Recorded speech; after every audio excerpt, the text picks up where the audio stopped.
오늘 이 아침에도 하나님의 은혜를 사모하여 기도의 자리에 나아오신 모든 성도님들을 환영하고 축복합니다. 이 아침 우리에게 주신 하나님의 말씀은 구약성경 레위기 23장 26절부터 44절까지 말씀입니다.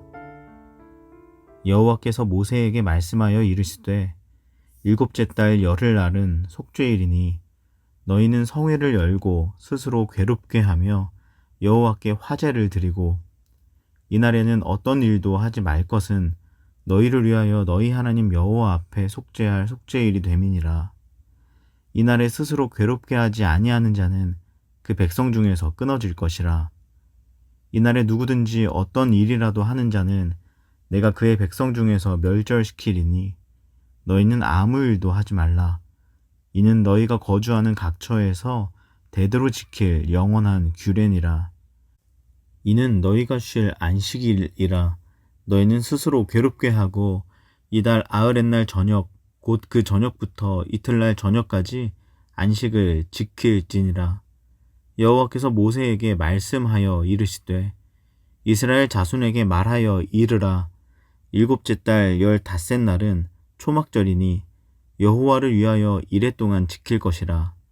첫날에는 성회로 모일지니 너희는 아무 노동도 하지 말지며 이레 동안에 너희는 여호와께 화제를 드릴 것이요 여덟째 날에도 너희는 성회로 모여서 여호와께 화제를 드릴지니 이는 거룩한 대회라. 너희는 어떤 노동도 하지 말지니라. 이것들은 여호와의 절기라. 너희는 공포하여 성회를 열고 여호와께 화제를 드릴지니 번제와 소제와 희생제물과 전제를 각각 그날에 드릴지니 이는 여호와의 안식일 외에 너희의 헌물 외에 너희의 모든 서원 제물 외에 또 너희의 모든 자원 제물 외에 너희가 여호와께 드리는 것이니라.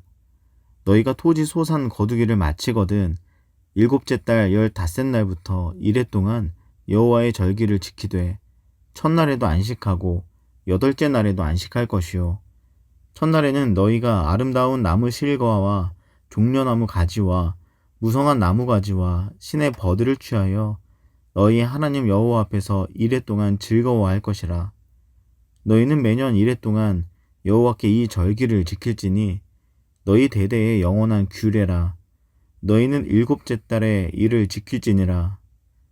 너희는 이레 동안 초막에 거주하되 이스라엘에서 난 자는 다 초막에 거주할지니 이는 내가 이스라엘 자손을 애굽 땅에서 인도하여 내던 때에 초막에 거주하게 한 줄을 너희 대대로 알게 함이니라. 나는 너희의 하나님 여호와이니라. 모세는 이와 같이 여호와의 절기를 이스라엘 자손에게 공포하였더라. 아멘. 오늘 본문은 속죄일과 초막절에 대해 말씀합니다. 오늘은 여기에 어제 본문 말미에 있었던 나팔절까지 함께 살펴보도록 하겠습니다. 나팔절과 속죄일 그리고 초막절은 모두 일곱째 달에 있는 절기인데요. 먼저 일곱 번째 달 첫날이 되면 예루살렘의 성소에서는 하나님께 화제를 드렸습니다. 그리고 이날 이스라엘 전국 각지에서는 나팔 소리가 울려 퍼졌지요. 온 이스라엘이 나팔 소리로 뒤덮이는 이 날은 어제와 다른 새로운 날이 시작되는 날로서 한 해의 농사가 종결되고 새 농사가 시작되는 새로운 시작의 시점이자 한 해를 지내면서 영적, 육적인 모든 것을 결산하고 새로운 날을 시작하는 것을 기념하는 날이었습니다.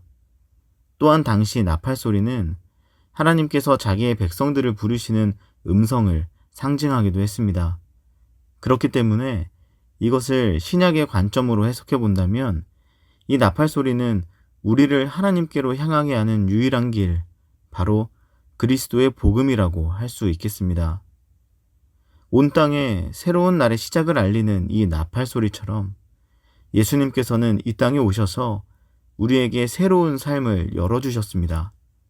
나팔절에 새 날을 허락하신 하나님께 구별된 제사를 드렸던 이스라엘 백성들처럼 우리 또한 이 아침 우리에게 새 삶을 허락해 주신 예수님께 전심으로 예배드리는 시간 되시기를 간절히 소망합니다.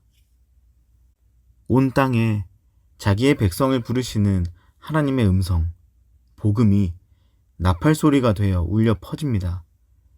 그러면 그의 백성들은 그 음성을 듣고 하나님께 나아가야 하겠죠. 그러나 그때 한 가지 해결되어야 할 것이 있습니다. 그것은 바로 죄의 문제입니다. 그래서 그들은 새로운 한 해를 시작하는 그달의 10번째 날을 속죄일로 지켜야 했습니다. 속죄일은 지난 한 해 동안 지은 모든 죄를 속죄함 받는 날입니다. 이스라엘 백성들은 정기적으로 자신이 지은 죄를 회개하는 제사를 드렸지만 그것으로는 결코 충분하지 않았습니다. 왜냐하면 알지 못하고 죄를 지었거나 죄를 지었음에도 미처 깨닫지 못하고 지나간 경우가 있다면 그 죄는 아무런 해결도 받지 못한 채로 남아있을 것이기 때문입니다. 그래서 그들은 반드시 속죄일을 지키며 자신의 모든 죄를 사함받아야 했습니다. 특별히 속죄제는 10번째 날 아침부터 시작했지만 모든 백성들은 9째 날 저녁부터 10번째 날 저녁까지 일체의 노동을 금하며 안식일로 지켜야만 했습니다. 그리고 그 기간 동안에는 금식 또는 다른 참회 의식을 통해서 스스로를 괴롭게 하여야만 했습니다. 더욱이 본문 29절을 보면 만약에 그렇지 않은 자가 있다면 백성 중에서 끊어지게 될 것이라고 매우 엄중하게 이야기까지 하고 있습니다. 그래서 그들은 이 기간 동안 먹지도 일하지도 않으면서 스스로를 괴롭게 함으로 자신의 지난 날을 깊숙이 돌아보고 자신의 죄와 대면하며 하나님의 긍휼하심을 간절히 간구하는 시간을 보냈습니다. 하나님은 이러한 과정을 통해 그들의 죄의 문제가 해결되는 것이 그들이 먹고 일하는 것보다 훨씬 중요한 문제임을 깨닫고 그 간절함으로 자신의 죄의 문제를 진지하게 여기며 하나님의 백성다운 모습으로 죄를 다루어가며 다시금 새롭게 주어진 삶을 살아가도록 하신 것입니다.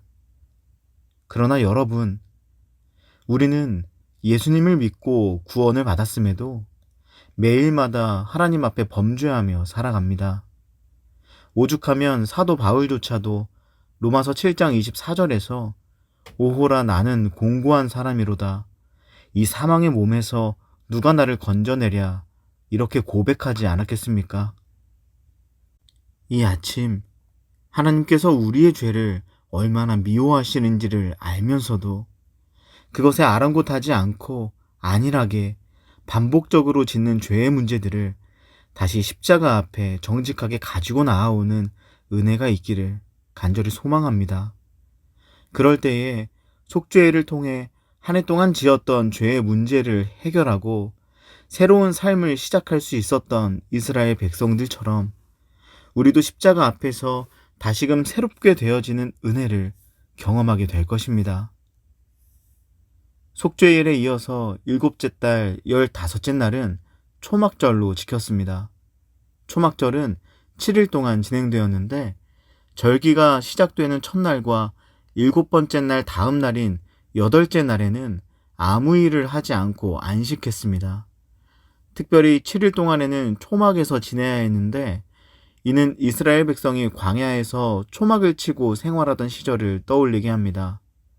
그러나 이는 이스라엘 백성이 광야에서 겪었던 어려움들을 다시금 되뇌이도록 하려는 목적이 아니었습니다. 물론 초막이라는 것은 외부의 위협으로부터 스스로를 안전하게 지키기에는 매우 열악한 거주 수단임에 틀림없습니다. 그곳이 광야라면 더욱 그러하겠죠. 그러나 그 초막은 그 어떤 견고한 성보다 안전한 곳이었습니다. 왜냐하면 그 초막은 하나님이 지키시고 보호하시는 하나님의 은혜가 있는 집이었기 때문입니다.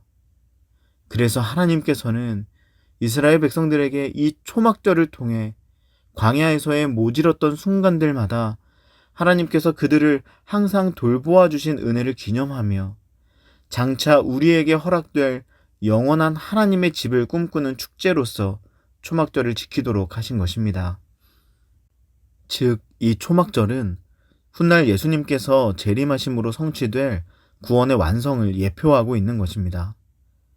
우리도 장차 하나님 앞에서 영원히 즐거워할 날이 이를 것입니다. 그날은 예수 그리스도께서 재림하심으로 이루어지는 구원의 완성의 때입니다. 그날이 이르면 우리는 구원의 서정에 있어서 최종 단계인 영화에 이르러 전혀 새로운 온전한 삶으로 나아가게 되고, 영원한 하나님의 집에서 하나님과 영원한 사귐, 그 기쁨의 교제를 온전히 누리게 될 것입니다. 사랑하는 여러분, 오늘 이 나팔절, 속죄일, 초막절의 은혜는 곧 우리가 받은 구원의 은혜, 새로운 삶의 은혜입니다. 이 시간 우리에게 주신 그 구원의 은혜가 얼마나 큰 기쁨인지 다시금 감사함으로 하나님께 나아가는 은혜가 우리 모두에게 있기를 소망합니다. 새 날을 알리는 나팔이 온 땅에 울리듯 복음이신 예수님께서는 이 땅에 오셔서 하나님 나라가 임하였음을, 이제 새 날이 시작되었음을 말씀하셨습니다.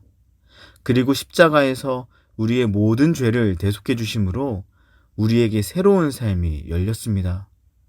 또한 장차 예수님께서 재림하실 때 우리는 영원한 하나님의 집에서 하나님과 영원한 사귐을 온전히 누리게 될 것입니다. 오늘 이 아침 새로운 하루를 시작하며 우리에게 이전과 다른 새로운 삶의 시작을 선물로 주신 하나님께 감사하며 새롭게 주어진 삶에 걸맞는 모습으로 새로운 삶을 꿈꾸며 살아가기를 결단하는 우리 모두가 되기를 간절히 축복합니다. 함께 기도하시겠습니다. 첫 번째 기도 제목입니다. 먼저 오직 하나님의 은혜로 우리에게 주어진 새로운 삶을 감사하며 기도하기를 원합니다. 하나님, 이전과 다른 새로운 삶을 허락해 주심에 감사드립니다. 내게 찾아오셔서 나를 하나님께로 부르신 은혜를 기억하고 감사하며 그 은혜에 합당한 모습으로 살아가는 이 하루 되게 하옵소서. 두 번째 기도 제목입니다. 우리에게 새로운 삶이 주어졌음에도 여전히 이전의 방식대로 살아가려는 죄성이 우리 안에 있습니다. 이 시간 그것을 십자가 앞에 내려놓으며 기도하면 좋겠습니다. 주님, 저를 긍휼히 여겨 주옵소서. 새로운 삶이 주어졌음에도 매일 넘어지는 저를 붙들어 주옵소서. 제 안에 나의 죄에 대해 가볍게 생각하는 마음, 매번 반복적으로 죄를 지으면서도 정작 그 문제를 안일하게 다루며 가볍게 여기면서 살아가는 모습이 있습니다. 주님의 십자가 은혜로 다시 정결케 하옵소서. 세 번째 기도 제목입니다. 영원한 하나님의 집에서 영원한 하나님과의 사귐을 온전히 누리는 그날을 기대하며 그날을 꿈꾸며 살아가는 오늘 하루 되게 하옵소서. 이 땅에 살아가지만 영원을 바라보며 다시 오실 예수님을 고대하는 우리가 되게 하옵소서. 그리고 마지막으로 우리 개인의 기도 제목을 놓고 우리 가정과 사귐의 교회를 위하여, 나라와 열방을 위하여 한마음 한뜻으로 기도하며 나아가겠습니다. 함께 기도하시겠습니다.